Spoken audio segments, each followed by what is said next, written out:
toxic masculinity. Let's see what you guys have to say. Is there any questions and comments, Dolly? I have 3 super chats. Oh, 3 super chats. We get a lot more super chats when you're here. When it's just me, we don't get any. Do you want me to read the first one? Oh, yes, please. Yeah. From Patron Daniel. Uh-huh.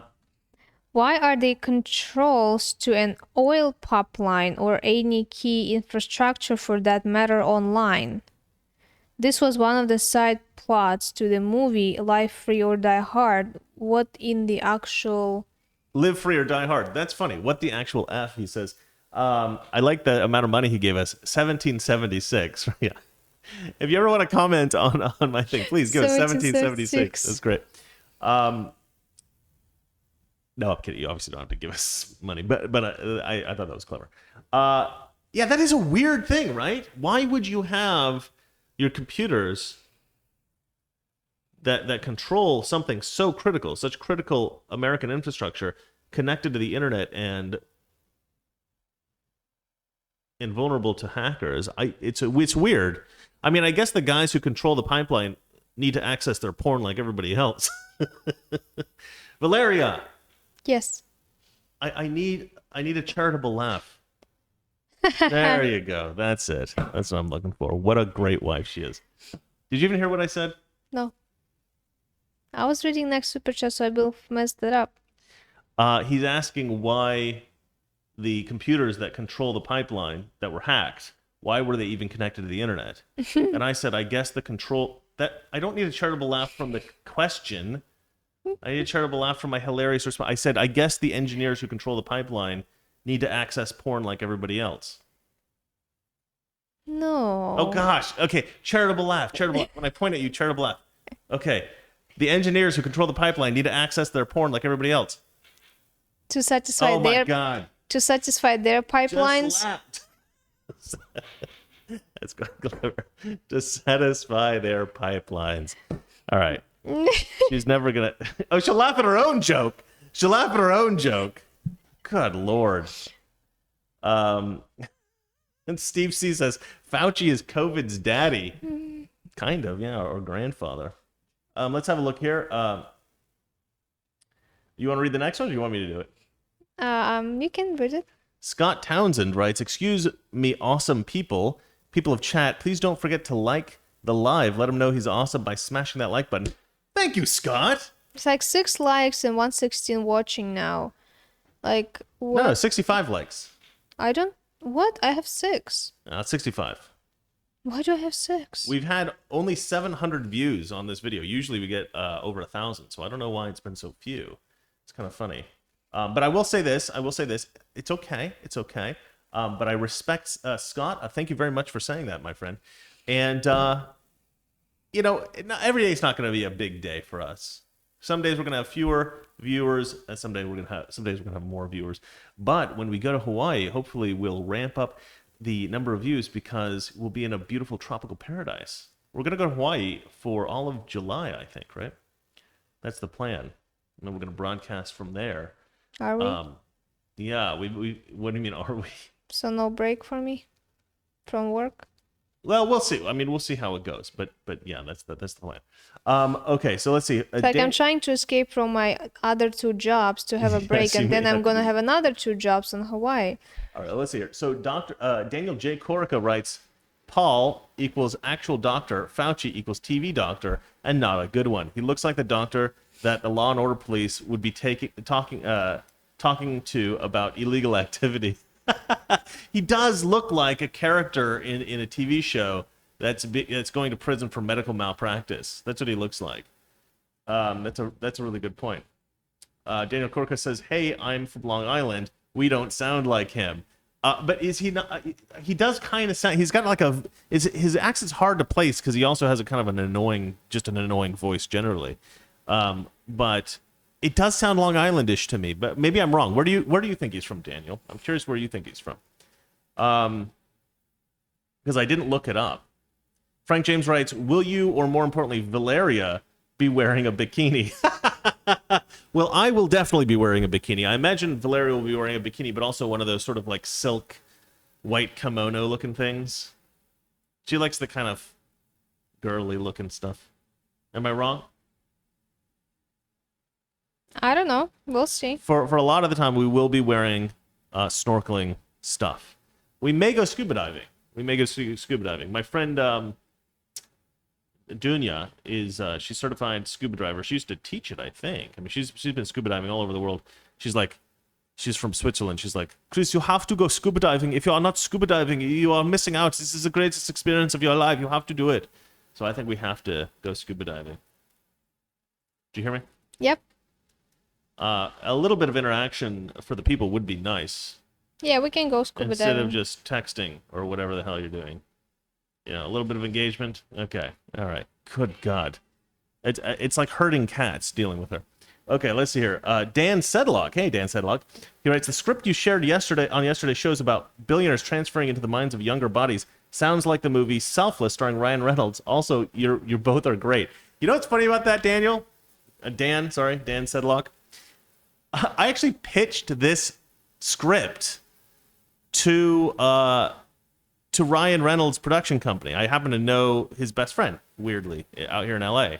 He's one of the few people who will listen to me pitch, because I know him personally, first of all, and secondly because I did pitch him once and he went crazy. Hey, Aston. Hey, buddy. Didn't you miss the one super chat? Maybe. You want to read it? Can Can I finish talking about this first? Yeah. So, can you just...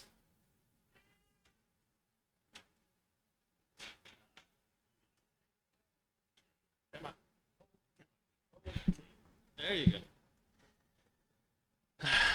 So anyway, so I pitched this guy a TV show once, and he absolutely he thought it was like the greatest show he'd ever heard of. In fact, when I pitched to him, he said, so just so you guys know, cable, if you get a show on cable, that's great. But if you get a show on a network like NBC, ABC, CBS, or Fox, not Fox News, but Fox Network, that's a much bigger deal, right? So like for a regular cable network, you might get probably $1 million an episode, maybe less. But for a network show, you probably get over $1 million, right? So, you know, maybe even several $1 million per episode, depending on what network it is and what your time slot is and all that kind of stuff. So you get paid a lot more for network shows. And the guy goes, what do you think this is going to be on? Where do you see this show airing? And I said, oh, probably, I don't know. I mean, like, you could put it on the Sci-Fi Network or something. I'm sure you could find a place. I know you have deals with some of these people. He goes, no, this is going on NBC. We're putting on this on NBC. I was like, all right, let's do it. You know, like, we were all totally psyched to do this. And then the network wouldn't even look at it. I mean, the people wouldn't even look at the script. It was weird. Like, they were just like, nope, we don't want to work with you, with this guy. We're not gonna, I don't know. I think maybe because I was a nobody and they didn't know who I was. And they're like, I don't know. But for whatever reason, it didn't go anywhere. It was very frustrating. That was not my billionaire TV show. It was a different show. But I also pitched them this show. And I'd actually, you know, it was weird. I didn't know about this Selfless movie. But it had already come out. It was already a movie that was out. For I think like a year before, something like that. And so this guy's like, yeah, Ryan already did that movie. And I'm like, what? And he's like, yeah, he did a movie just like that. And so I went ahead and I watched. I'm like, crap. Aston, what the hell's wrong with you? Can you just murder him, please? I'm like, oh man, that's really close. Now, the story is totally different, right? The story is totally different. But the concept of somebody's sort of mind and soul being transferred from an older person into a younger person, that part of the story was identical. And so I'm like, I'm pitching to Ryan Reynolds' guy almost exactly the same premise, or at least the beginning part of the story of a movie he literally just did. A movie that Ryan Reynolds just did. And I just thought, wow, I feel like an idiot now. It was really one of those really weird coincidences.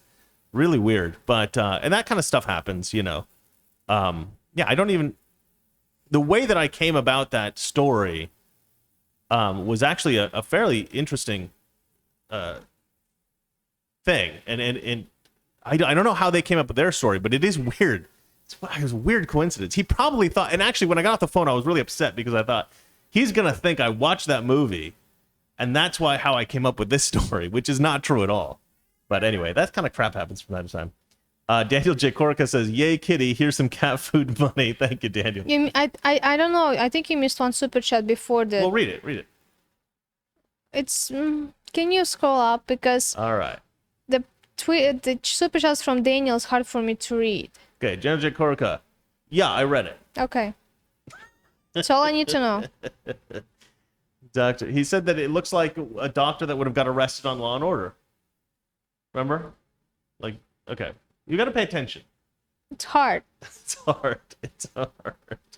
It's hard. Okay. All right. Well, let's read some more of this stuff. Jeff Beal says, "I'm happy to see you and Valerie and Aston both out of the dungeon." When Valeria's too loud, I put her in the bathroom as well, and I lock her in there. All right. So they stole the story or no? Jesus is God asked if they stole the story or no. No, they didn't steal the story from me. They had actually produced their movie long before I pitched my script. So I just didn't even know about that movie. It is very likely that the show, what was that show with the devil? Lucifer? Lucifer. It's incredibly likely they stole the show Lucifer from me. Because Lucifer was one of the only other shows that anybody ever read that I pitched. I pitched it to NBC. Oh no, I pitched it to Fox. I had a lawyer I had written this show called Satan, which is like a funny show. And my lawyer sent it to Fox. It's one of the only scripts that I ever got read by producers. And they passed on it. And then a little while later, "Stop your stories," Valeria says. "No, I will not stop my stories, but thank you for interrupting my story to say that, annoyingly." People are commenting about my stories. So, my script got sent to Fox, and then... You piss off? You want to come up here? Come up here. Stop whining. Stop crying. So we sent the script to Fox, and a few months later, I was working as a valet. I was actually working as a valet.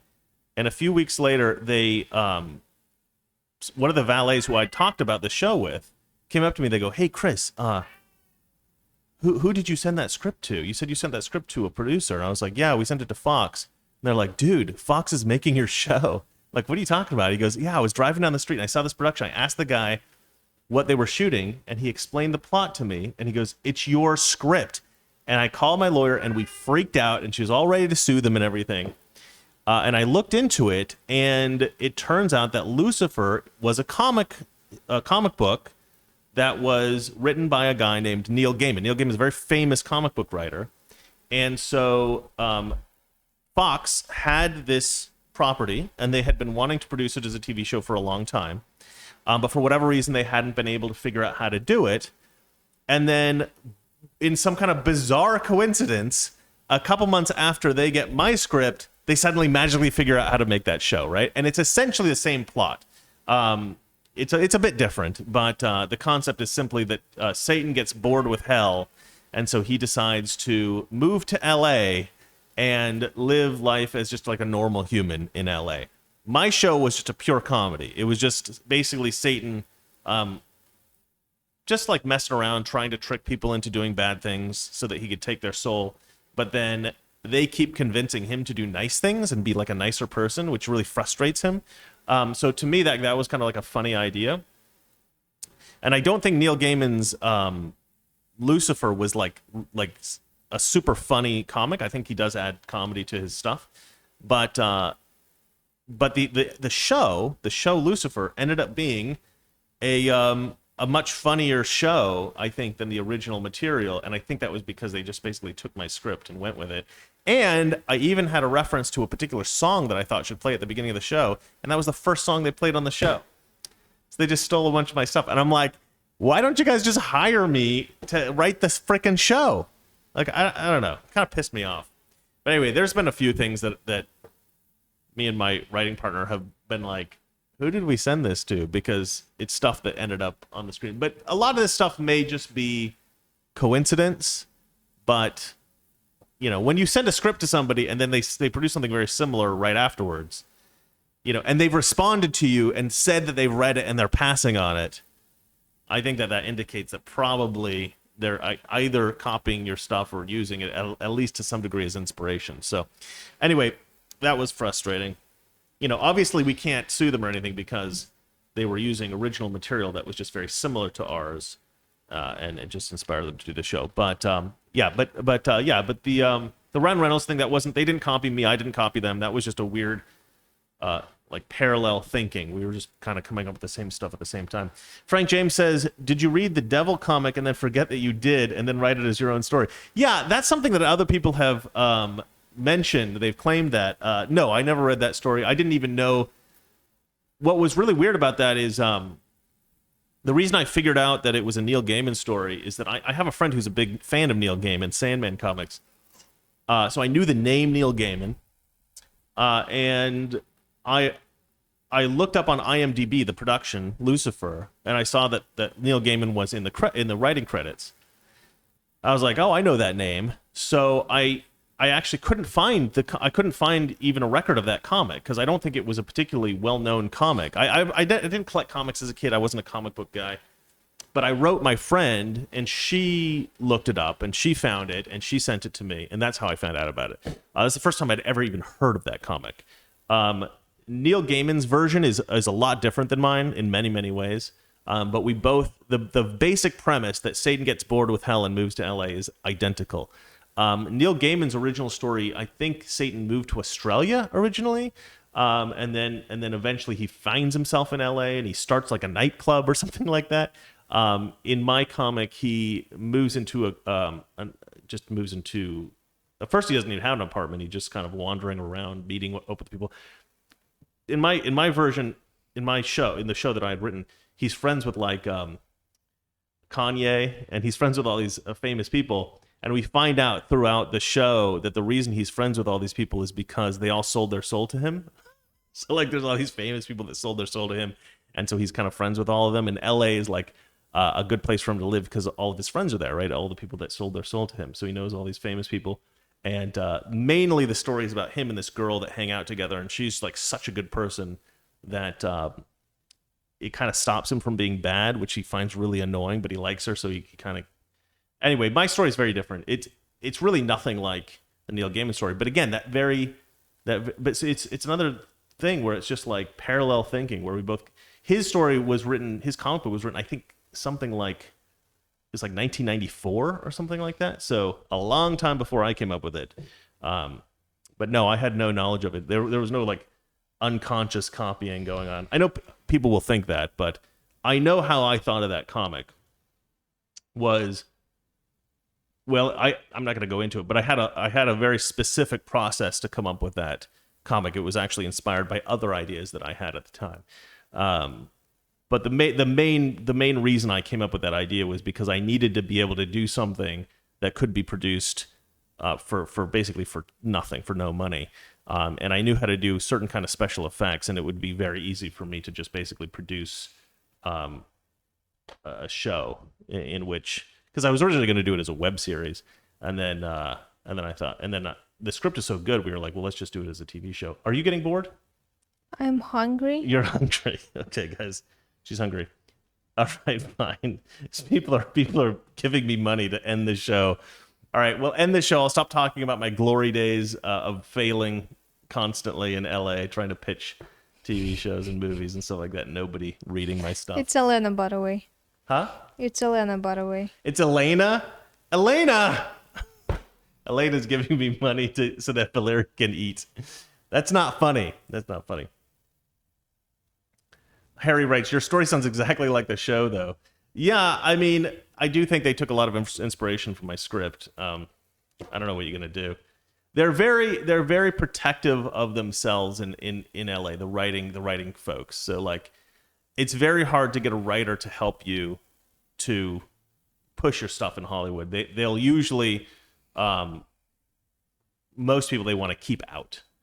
They don't want to bring anybody new in because that jeopardizes their own success. And I found it very difficult to get writers to help me to move forward. You can get help if you're a woman, especially if you're an attractive woman, or if you're black or Hispanic or something like that. Because or gay, because they want to help out those folks for whatever reason. All right, well, I'm gonna go. You guys are awesome. Thanks, Eat Aston. Somebody wrote, if you're hungry, you can always eat Aston. We're not that poor, fortunately. We're not doing as well on YouTube as we used to, but we still have a little bit of income, even after taxes, which were brutal this year. So anyway, if you want to join my Patreon, you can help us pay off our taxes. All right, darling, I'm going to end the show. Do you want to say goodbye? Goodbye. All right. Sorry for rambling on, but I do like talking about stories and writing and all that stuff. Absolutely true. But I don't get to talk about it very often. But tomorrow it'll be exclusively news. I won't talk about my glory days of failing in Hollywood. We'll see you guys tomorrow. Thanks for watching. Toxic masculinity.